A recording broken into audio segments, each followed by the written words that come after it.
हरे कृष्णा। तो आप सभी का बहुत बहुत स्वागत है। आज हम लोग एक बहुत विशेष श्लोक पे चर्चा करने वाले हैं, जो कि पहला प्रश्न है जो शौनकाद ऋषि पूछेंगे सुत गोस्वामी से, है ना। तो आज हम लोग उस पे चर्चा करेंगे, हम लोग आज उसको देखेंगे। आप लोग मेरी स्क्रीन देख पा रहे हैं? जी प्रभु जी। जी प्रभु जी। जी प्रभु। जी प्रभु जी। हरे कृष्ण प्रभु जी। Okay okay okay okay. ओम ज्ञानतिमिरान्धस्य ज्ञानाञ्जनशलाकया चक्षुरुन्मीलितं येन तस्मै श्रीगुरुवे नमः। नमो ओं विष्णुपादाय कृष्णपृष्ठाय भूतले श्रीमते भक्तिवेदान्त स्वामिनिति नामिने। नमस्ते सरस्वते देवे गौरवाणी प्रचारिणे निर्विशेषा शून्यवादी पाश्चात्य देशतारिणे। जय श्री कृष्ण चैतन्य प्रभु नित्यानंद श्री अद्वैत गदाधर श्रीवासादि गौर भक्त वृंद। हरे कृष्णा कृष्णा कृष्णा हरे हरे, हरे राम राम राम हरे हरे।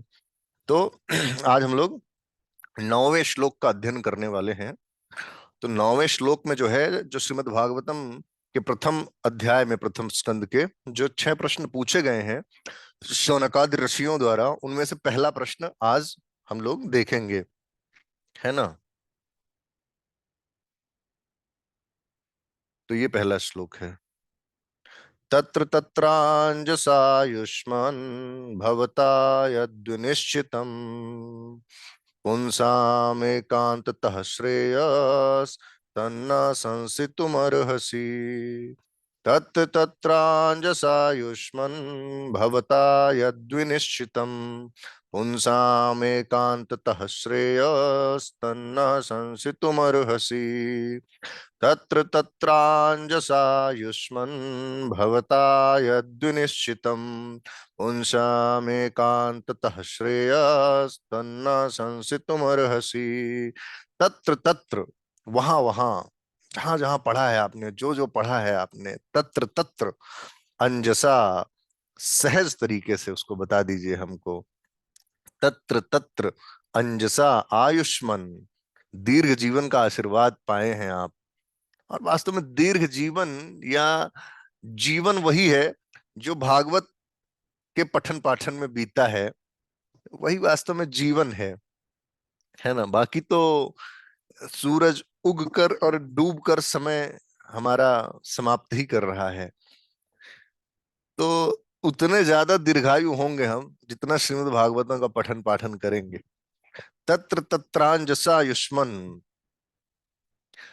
अतएव दीर्घायु की कृपा प्राप्त आप सरलता से समझ में आने वाली विधि से हमें समझाइए कि आपने जन साधारण के समग्र एवं परम कल्याण के लिए क्या निश्चय किया है। समझ रहे हैं आप बात को? ये पहला प्रश्न है जो पूछ रहे हैं, क्या निश्चय किया है आपने, विनिश्चितम, क्या निश्चय किया है। इतने सारे शास्त्र पढ़े हैं, इतना आशीर्वाद प्राप्त किया है सुखदेव गोस्वामी का, व्यास देव का, अपने पिताजी से भी सीखा है आपने। तो मतलब क्या है, क्या निश्चित किया है आपने। पुंसाम, जन सामान्य के लिए, एकांततः, नितांत, श्रेय मतलब सर्वश्रेष्ठ, जो परम कल्याण करने वाला है वो क्या है, उसको नह, तत नह, उसको जो है हमको संसितुम, समझाने के लिए, अर्हसी, आप योग्य हैं। क्योंकि पिछले जो श्लोक थे उसमें उनकी योग्यता की चर्चा तो कर ही ली गई है, उनकी योग्यता के विषय में बोल ही दिया गया है कि उनकी योग्यता क्या क्या है ना। त्वया खलु पुराणानि, है ना, सारा पुराण, सारा इतिहास, सारा वेद, सब कुछ पढ़ा है आपने, सब आपको आइडिया है। तो आप उसके बेसिस पे बताइए कि क्या है, निश्चित करके बताइए। मतलब बहुत कुछ पढ़ा है लेकिन निश्चित करके हमको बता दीजिए कि परम कल्याण किससे होगा, है ना। और कैसे बताइए, जो सहजता से, जो आसानी से लोग कर भी पाए हैं। क्योंकि अगर अगला श्लोक पढ़ेंगे तो देखिए अगला श्लोक जो है, अगला श्लोक में क्या बोल दिया गया है। प्रायण अल्पायुष सभ्य कलास्मिन युगे जना मंद सुमंद मतयो मंद भाग्य प्रदुता। ये सब बहुत डिस्क्वालिफिकेशन है कलयुग के लोगों की। इसीलिए कुछ ऐसा बता दीजिए जो आसानी से समझ में आ जाए। ये बहुत महत्वपूर्ण है कि कुछ ऐसा बता दीजिए जो बहुत आसानी से समझ में भी आ जाए, क्योंकि कलयुग के लोगों के साथ बड़ी समस्या है। और श्रेय किसके लिए पूछ रहे हैं? समग्र एवं परम कल्याण किसके लिए? जन साधारण के लिए। अच्छा देखिए, इससे पहले कि हम कहीं आगे बढ़े, हम लोग एक चीज पे थोड़ा चर्चा करें कि देखिए, सर्वे भवन्तु सुखिना, ये भाव कितना प्रबल रहता था पहले के लोगों में, है ना। और यही वास्तव में जो है देवत्व का लक्षण है। यही वास्तव में संत होने का वास्तविक भाव है कि हम लोग जो है प्रश्न करते हैं अपने आत्महित के लिए। और यहां तक कि आत्महित के लिए भी नहीं, श्रेय से संबंधी कोई प्रश्न भी नहीं करता। संसार में ज्यादातर लोग आहार निद्रा भय मैथुन से संबंधित प्रश्न करते हैं। पशु पक्षी हैं वो भी पूछते रहते हैं where is my food, where is my food, ऐसे नहीं पूछते। लेकिन उनके जो कार्यकलाप है उनसे समझ में आ सकता है कि वो दिन भर उसी पे चिंतन रहता है। कौवा अगर वहां पे बैठा है सामने तो ऐसे ऐसे ऐसे ऐसे देखता रहेगा चारों तरफ कि कहीं कोई मार तो नहीं रहा है, कुछ कर तो नहीं रहा है, ऐसे ऐसे करके, मतलब बचने के लिए। तो हमेशा वही उनके मन में चलता रहता है कि आहार निद्रा भय और मैथुन कहाँ से प्राप्त होगा, है ना।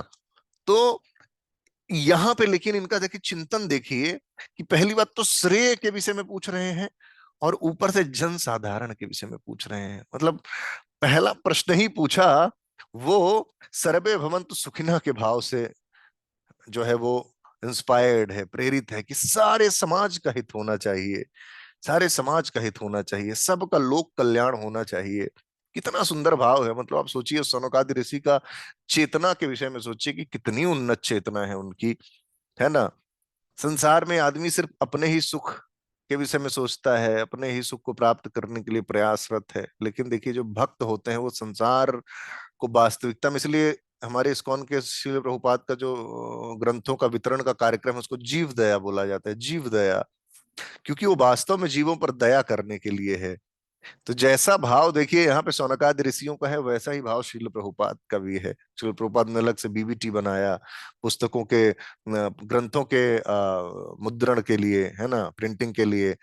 और फिर उसके बाद सबको कहा कि नहीं नहीं, आप सबको मेरी पुस्तकों का, what your 2 minute preaching will do, these books they will change the life of the whole globe, every individual.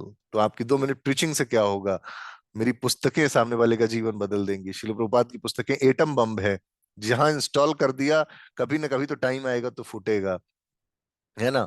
एक बार मैं सुन रहा था कि कोई भक्त थे, वो चोरी कर रहे थे, तो चोरी करने गए किसी घर में तो उनको कुछ मिला नहीं। जब उनको कुछ मिला नहीं तो वो क्या किए, आते समय एक पुस्तक मिल गई तो बोले चलो यार अब कुछ नहीं मिल रहा तो एक पुस्तक ही ले लें, अगर मिल रही तो पुस्तक उठाए लेके आ गए। Later on it was Srila Prabhupada book, he read it and he become a wonderful devotee, है ना। तो बहुत अच्छे भक्त बन गए। तो देखिए कैसे कुछ भी हो सकता है, किसी के भी जीवन में कुछ भी हो सकता है। तो ये जो भाव है देखिए, मैं कोरिलेट कर रहा हूँ कि कैसे इस्कॉन में भी बहुत प्रबल है। इसीलिए इस्कॉन में श्रील प्रभुपाद कहते हैं we don't need baba jis, we need active preachers. हमें बाबा जी लोगों की जरूरत नहीं है इस्कॉन में, जो एकांत में भजन करते हो, निर्जन भजन करते हो, है ना। हमको गोष्ठानंदी भक्तों की जरूरत है जो सबको साथ में लेके भजन करते हो, है ना, जिससे सबका हित हो सके। तभी तो श्रील प्रभुपाद देखिए गए, श्रील प्रभुपाद का मनोभाव ऐसा था कि श्रील प्रभुपाद अमेरिका गए, है ना। इतने वृद्धावस्था में भी अमेरिका गए और इतना सारा संघर्ष करके उन्होंने इतने सारे ग्रंथ लिखे। इसको पढ़ना चाहिए और इसको पढ़ाना चाहिए, इसको बांटना चाहिए, है ना। तो ये देखिए भाव पे मैं चर्चा कर रहा था। और क्या बोल रहे हैं फिर, जो श्रेय है, जो परम श्रेय है वो समझाइए, परम कल्याण है वो समझाइए। एक बार एक आदमी था, उसने मन में सोचा जो बेस्ट आदमी है ना मैं उसके सामने सरेंडर करूंगा। तो उसको अपने बेस्ट आदमी दिखा गांव का प्रधान। तो गांव के प्रधान प्रधान का वो सेवा उवा करने लगा। फिर देखा कि अरे यार गांव के प्रधान तो जो है वो विधायक हैं, विधायक जी के पास जाते हैं नमस्कार चमत्कार करने के लिए। तो बोला कि अभी मैं विधायक जी की सेवा करूंगा, विधायक जी की सेवा करने लगा। फिर देखा कि अरे विधायक जी भी जाते हैं हमें एमपी के मेंबर ऑफ पार्लियामेंट के सामने हाथ जोड़ते हैं। तो बोले अभी हम मेंबर ऑफ पार्लियामेंट के की सेवा करेंगे क्योंकि बेस्ट वही है। फिर उसी तरह से जब उन्होंने देखा कि एमपी जो है वो भी देखता है कि जब मुख्यमंत्री आया तो वो भी थोड़ा वो हो जाता है, तो बोला अरे मुख्यमंत्री की सेवा करेंगे। तो उसने बोला लेकिन मुख्यमंत्री के पास जब प्रधानमंत्री आता है तो प्रधानमंत्री की सेवा करने लगता है, वो प्रधानमंत्री के सामने जी सर जी सर जी सर करने लगता है। तो बोले अभी हम प्रधानमंत्री की सेवा करेंगे। तो टॉप पे पहुंच गया वो, अब उसके बाद कुछ नहीं है। उसी तरीके से जो परम कल्याण परम श्रेय है उसके बारे में पूछ रहे हैं, है ना। भगवान भी बोलते हैं ना तो मेरे असमौर्ध हो, भगवान को बोलते हैं कि ना तो मेरे कोई बराबर है, असम ऊर्ध्व भी कोई नहीं है, सम भी कोई नहीं है, असमौर्ध हूं मैं, कृष्ण से ऊपर कोई नहीं है ना। और भक्ति भी असमौर्ध है, भक्ति के बराबर भी कुछ नहीं है और भक्ति से ऊपर भी कुछ नहीं है। ज्ञान वैराग्य भी भक्ति के बच्चे हैं, है ना। और प्रेम से ऊपर भी कुछ नहीं है ना। तो ये अलग अलग चीजों पे मैं कैटेगराइजेशन भक्ति से रिलेटेड, भक्ति में भगवान भी आ गए, भक्ति में भक्ति भी आ गई, भक्ति में प्रेम भी आ गया। तो प्रेम पंचम पुरुषार्थ है, धर्म अर्थ काम मोक्ष से भी ऊपर है। पंचम पुरुषार्थ है वो प्रेम है भगवान के प्रति, भगवत प्रेम। तो कहने का मतलब है कि जब परम कल्याण के बारे में पूछ रहे हैं और श्रेयस्कर विषय के बारे में पूछ रहे हैं और सहजता से जो प्राप्त हो जाए समझ में आ जाए उसके विषय में बोल रहे हैं, है ना, सरलता से समझ में आने वाली विधि के बारे में पूछ रहे हैं, तो निश्चित तौर पर भक्ति के बारे में ही पूछ रहे हैं। क्योंकि बाकी सब मार्ग तो क्लेशोदिक्त रस्ते साम अव्यक्त आसक्त चेतसाम, है ना, कठिन है, कठिन है बाकी मार्ग। ज्ञान मार्ग में देखिए आप सब कुछ छोड़ के कौन बैठ सकता है संन्यास लेके, कर्म संन्यास लेके। अष्टांग योग का आप देखिए कौन, अब गंगा अभी मैं कुंभ में कुछ कुछ बाबाओं को देख रहा था, बोले अब एक हाथ उठाए हैं तो उठाए हैं 14 साल से, क्या हाथ उठाने का आवश्यकता है, मतलब ठीक है उनको प्रणाम है नमस्कार है, किसी के प्रति कोई अपराध नहीं, लेकिन ठीक है हाथ उठाए हैं। कोई आग में कढ़ाई जला के, कढ़ाई के अंदर पानी उबल रहा है उसमें बैठे हैं। अब ठीक है इस तरह की समस्या, मतलब तपस्या ठीक है, पर आप समझ रहे हैं हमारा भाव, हम क्या कहना चाह रहे हैं कि भक्ति कितनी सरलता और सुगमता से कितनी बड़ी चीज उपलब्ध करा देती है। तो इसीलिए बोल रहे हैं कि आप सरलता से समझ में आने वाली विधि बताइए, क्योंकि कलयुग के लोगों के पास ये थोड़ा सा उतना रहेगा नहीं, श्रुतिधर लोग नहीं रहेंगे अभी कि लाखों श्लोक याद कर लेंगे और फिर उसका चिंतन मनन बहुत तरीके से होगा और ये वो, कि अष्टांग योग कर लेंगे, आसन धारण ध्यान समाधि तक पहुंच जाएंगे, वो सब संभव नहीं है कलयुग के आदमी के लिए, है ना। मूव लगा के और वॉलिनी लगा के जीने वाले लोग कौन सा धारण ध्यान समाधि पे जाएंगे। और जिनका अटेंशन स्पेन स्पैन 2 मिनट का हो, कि लोग 30 मिनट का वीडियो नहीं देख पाते हैं, सिर्फ एक रील देखते हैं खट से 30 सेकंड का, वो भी मैं एक दिन एक भक्त से बोल रहा था कि प्रभु जी देखिए आदमी मोबाइल चलाता है तो कैसे आजकल वॉक करने की भी जरूरत नहीं पड़ती है, मोबाइल में ही इतना वॉक कर लेता है, 1 reel 2 reel 3 reel 4 reel 5 reel. मैंने कहा प्रभु 10 10 20 20 किलोमीटर की स्क्रॉलिंग कर लेता है आदमी, उसको जरूरत ही नहीं पड़ती है ना। तो इतना कम, बेसिकली कहने का मतलब अटेंशन स्पैन है। भक्ति सिद्धांत सरस्वती ठाकुर एक श्लोक पे ही फिर 30 30 दिन बोलते थे। अब आज के समय में कलयुग जैसे जैसे आगे बढ़ रहा है उतना अटेंशन स्पैन नहीं है, कोई 30 दिन एक ही लेक्चर के विषय में सुनेगा। इसीलिए अब 30 मिनट पे हम लोग चर्चा करते हैं, देखिए 30 मिनट में क्लोज कर देते हैं है ना। ना वक्ता को इतना ज्ञान है कि वो 30 दिन तक एक श्लोक पे बोल पाए, क्या बोलेगा। न श्रोता का उतना पेशेंस है कि वो 30 दिन तक एक ही श्लोक पे सुनने लगातार। तो ये बोल रहे हैं, मैंने श्रेय के विषय में बोला है ना, प्रेय और श्रेय होता है। प्रेय मतलब टेम्परेरी बेनिफिट, सेंस ग्रेटिफिकेशन, है ना। सेंस ग्रेटिफिकेशन जो है वो श्रेय है, प्रेय है, कि भाई इमीडिएट प्लेजर चाहिए, है ना। बोलते हैं just do it, just do it, है ना, तुरंत चाहिए, इंस्टेंट प्लेजर चाहिए, इंस्टेंट ग्रेटिफिकेशन मंकी चाहिए है आदमी के अंदर। इसीलिए आदमी संसार में फ्रस्ट्रेटेड है, क्योंकि उसको तुरंत सारा आनंद चाहिए। जिंदगी ऐसी नहीं होती है, मोबाइल है, मोबाइल में एक ऐसे क्लिक करेंगे तुरंत आ जाता है, इसमें लिखा बेदावेज.com, खट से आ गया, या कुछ भी डाला खट से आ गया।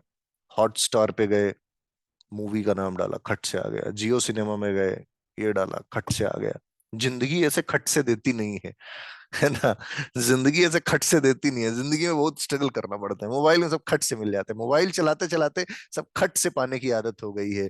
इसीलिए जिनका जीवन प्रेय पर आधारित है, जिनको प्रेय से बहुत लेना देना है, फिर उनको डिप्रेशन फ्रस्ट्रेशन बहुत जल्दी आ जाता है, क्योंकि जिंदगी में तो स्ट्रगल से मिलता है।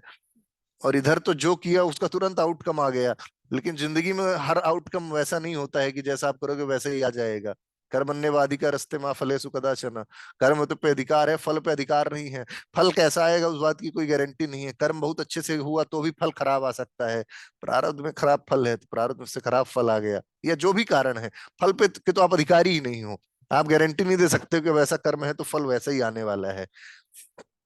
तो बेसिकली कहने का मतलब ये है कि प्रेय पे फोकस नहीं करना है, श्रेय पे फोकस करना है। और जीवन का परम श्रेय क्या है? भगवत भक्ति करना, भगवत प्रेम को प्राप्त करना, है ना। उसके लिए जो अभिधेय है वो भक्तों के संग में रह के, भगवत प्रेमी भक्तों के संग में रह के भजन करना।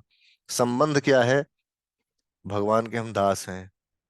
तो ये सारी चीजें जानना चाह रहे हैं वो, इसीलिए आगे सारी चीजों का वर्णन होगा, है ना। अब आगे थोड़ा हम देखते हैं।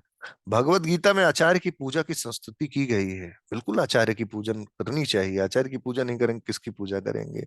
अपने आचरण से सिखा रहा है। हमारे गोस्वामियों को देखिए, है ना, कि इतना बड़ा बड़ा राज्य छोड़ के चले गए और ऐसा जीवन जिए कि एक पेड़ के नीचे एक दिन रहते थे। इस स्तर का वैराग्य, है ना।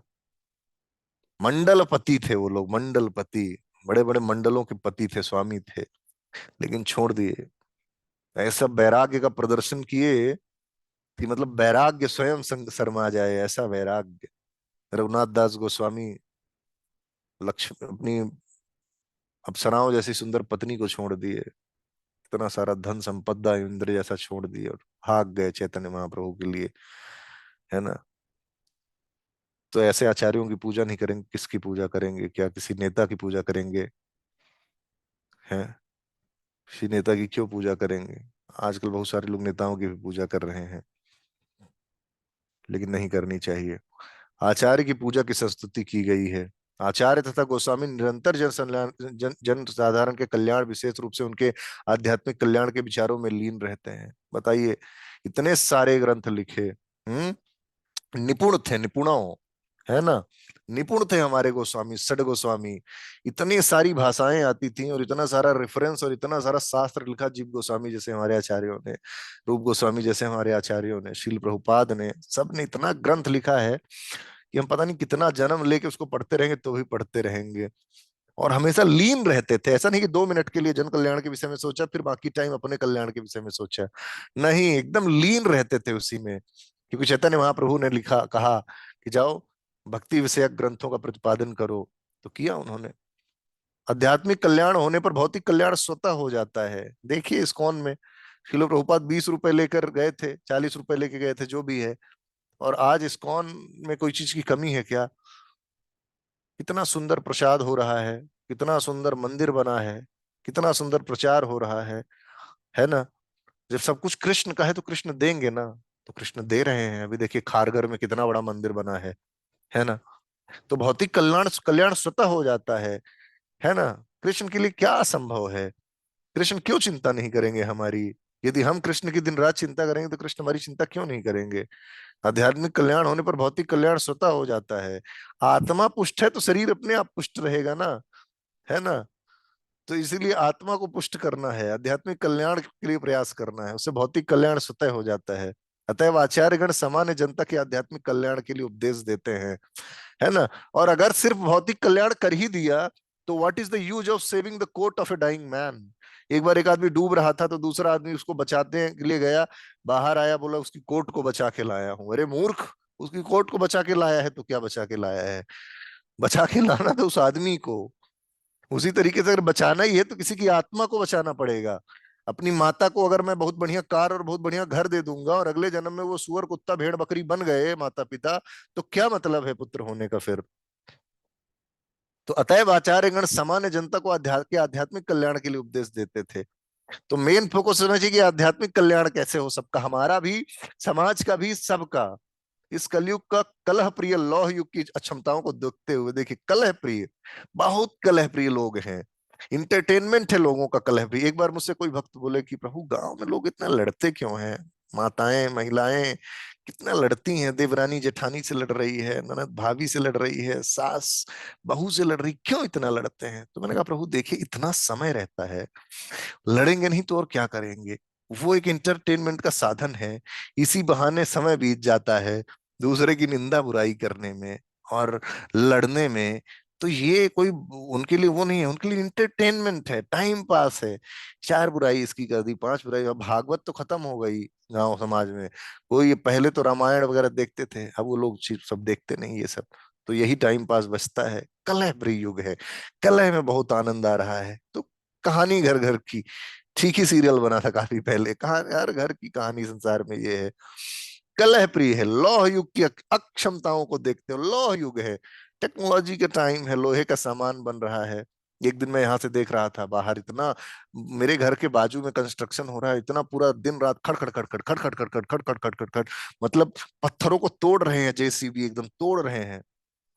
तो लौह युग हो गया। उसको देख के दो लाइनें मुझे याद आ गई कि एक भी खिड़की नहीं है, हर तरफ दीवार है, घुट रहा है दम यहाँ, वातावरण बीमार है, घुट रहा है दम यहाँ, वातावरण को बीमार कर दिया है, प्रकृति का ऐसा दोहन कर रहे हैं, है ना। शास्त्रों में लिखा है, भगवत गीता में आता है कि मेरी जो मार्जिन हम लोग हैं, जो प्रकृति का दोहन करते हैं, धार्यते जगत। तो वो इस तरीके से हो रहा है इतने बृहद स्तर पर, लौह युग। तो क्षमता खत्म हो गई है लोगों की। मुनियों ने सुत गोस्वामी से प्रार्थना की कि वे सारे शास्त्रों का निचोड़ प्रस्तुत करें, क्योंकि सारा शास्त्र कौन पढ़ पाएगा। तो उसका निचोड़ बताइए, उसको सार रूप में बताइए। और उसका मेन, क्योंकि वो बोले होंगे तो फिर क्या सब बता दें? इतने सारे धर्मशास्त्र पढ़े हैं, आप लोग बोल रहे हैं कि हम सब कुछ पढ़े, तो क्या सब बता दें? तो बोले नहीं नहीं, सब मत बताइए, सब तो ऑलरेडी है ही, पढ़ेगा कौन सबको? कलयुग के लोग नहीं पढ़ पाएंगे, ग्रंथ समाधि देनी पड़ेगी फिर, जैसे हमारे गोस्वामी ने दे दी कुछ कुछ ग्रंथों की समाधि। तो निचोड़ प्रस्तुत कर दीजिए, क्योंकि इस युग के लोग सभी प्रकार से पतित हैं, है कि नहीं है पतित लोग? बहुत पतित लोग हैं। फेमस चिकन शॉप, तमोगुण की पराकाष्ठा है, दुकान का नाम फेमस चिकन शॉप है। जब तले जाएंगे कड़ाही में नरक में, तब पता चलेगा कितना फेमस है। तो इस युग के लोग सभी प्रकार से पतित हैं। अतः मुनियों ने समग्र कल्याण की जिज्ञासा की कि कैसे सबका कल्याण होगा, ऐसी जिज्ञासा की। यही लोगों का परम कल्याण है। इस युग के लोगों की पतित अवस्था का वर्णन निम्नलिखित प्रकार से हुआ है। उसकी चर्चा हम लोग कल करेंगे कि कैसे पतित अवस्था जो है कलयुग के लोगों की, बहुत पतित अवस्था है कलयुग के लोगों की। तो यही सारी चीजें हैं। और समय हो गया है, 3-4 मिनट हैं, तो अगर किसी का कोई प्रश्न है, कोई टीका टिप्पणी कुछ है, तो आप लोग पूछ सकते हैं, है ना। कोई प्रश्न है आप लोगों का? कितने लोग जुड़े हुए हैं? हरे कृष्णा। कोई प्रश्न नहीं है आप लोगों का? तो ठीक है, हम लोग 3-4 मिनट में थोड़ा सा समराइज करेंगे जो हमने अभी तक पढ़ा है। देखिए, उसको समराइज करना भी बहुत जरूरी है ना। तो और अगर बीच में कोई प्रश्न हो तो आप लोग करेक्ट, मतलब रोक के मुझे अपना प्रश्न भी पूछ सकते हैं। हरे कृष्ण प्रभु जी, दंडवत प्रणाम। दंडवत प्रणाम। जी जी प्रभु जी, मेरा ये क्वेश्चन है कि हम लोग भौतिक जगत में हैं और फंसे हुए हैं, तो क्या हाँ, केवल हम गुरु की वाणी को सुन के और भगवत चर्चा सुन के और माला जप करके हम इस पे अगर निष्ठा से कर रहे हैं, तो क्या हम इस कलयुग से तर सकते हैं? हरे कृष्ण। अरे 1 करोड़% माता जी, 1 करोड़%, 1 अरब%, 1 खरब%, 1 नील शंख%, आप 100 मतलब आप तर ही जाएंगी, निश्चित तौर पे तर जाएंगी, गारंटी है, एकदम स्टैम्प पेपर लिखा हुआ कि अगर हम लोग ये करेंगे तो हम लोग तर जाएंगे, और यही करेंगे तो तरेंगे हम लोग, है ना। यही करने से तरेंगे। मैं पहले एक श्लोक बताया था ना आप लोगों को कि उसमें भगवान बोलते हैं कि प्लवम सुकल्पम गुरु कर्ण धारम, है ना, नृदेहम आद्यम सुलभम सुदुर्लभम। ये शरीर मिला है हमको, बहुत दुर्लभ है, लेकिन बहुत सुलभता से मिल गया है। और उसमें भी गुरु कप्तान रूप में हमको मिल गए हैं। श्रील प्रभुपाद बोले माला करिए, माला हरे कृष्ण महामंत्र का जप करिए, हरे कृष्णा कृष्णा कृष्णा हरे हरे, हरे राम राम राम हरे हरे। और अच्छा बढ़िया प्रसाद लीजिए, भगवान को बढ़िया सुंदर तरीके से भोग लगाइए, सुंदर सुंदर मिष्ठान बनवाइए, पकवान बनवाइए, भगवान को भोग लगाइए। और उसके बाद अपना बढ़िया सुंदर नाम करिए, बैठिए और भगवान का कीर्तन करिए, बिल्कुल एकदम पूरे हृदय से, पूरे हृदय से। अच्छा गाते हैं तो अच्छी बात है, अच्छा नहीं गाते हैं, कंठ अच्छा नहीं है लेकिन हृदय अच्छा है, हृदय से गाइए। अकेले बैठिए कभी भगवान के विग्रह के सामने और एकदम हृदय से गाइए, हरे हरे कृष्णा कृष्णा कृष्णा हरे हरे, हरे राम राम राम हरे हरे। पूरे हृदय से एकदम गाइए। अब भगवान से खूब निवेदन करिए, खूब प्रार्थना करिए, भक्तों के चरण में रहिए, भक्तों के शरण में रहिए। इसी पे मैंने बहुत काफी समय पहले एक मैंने भजन लिखा था। ऐसे भाव से आप हमेशा रहिए भक्ति में कि मैं पतित हूँ अपावन अधम हूँ प्रभु, मेरे सिर पर वरद हस्त धर दीजिए। काम से क्रोध से मद से मत्सर्य से चेतना को मेरी मुक्त कर दीजिए। दंभ और दर्प के ज्वर का मारा हूं मैं, मन की चालों से हर रोज हारा हूं मैं। अपने गुण दोष सब मुझको स्वीकार है, हूं मैं जैसा भी लेकिन तुम्हारा हूं मैं। हूं मैं जैसा भी लेकिन तुम्हारा हूं मैं। दुर्गुणों के तिमिर से घिरी चेतना, भक्ति के सूर्य का मुझको वर दीजिए। मैं पतित हूँ अपावन अधम हूँ प्रभु, मेरे सिर पर वरद हस्त धर दीजिए। ऐसा विनती करिए हाथ जोड़ के भगवान से, और खूब सुंदर तरीके से भजन करिए। और दुनिया की कोई ताकत नहीं है जो आपको जाने से रोक दे, क्योंकि आपका ठेका श्रील प्रभुपाद ने लिया है और आपको गारंटीड लेके जाएंगे। इसीलिए श्रील इस्कॉन में रहना है, कभी जिंदगी में इस्कॉन नहीं छोड़ना है। हरे कृष्णा। समय हो गया। हरी हरी बोल थैंक यू प्रभु जी, सो बहुत मच। सुंदर के मतलब भजन था। प्रभु जी इसको आप मतलब हरे अगर कृष्णा। कहीं गा के रखे हुए हैं तो उसको ग्रुप में डाल दीजिए।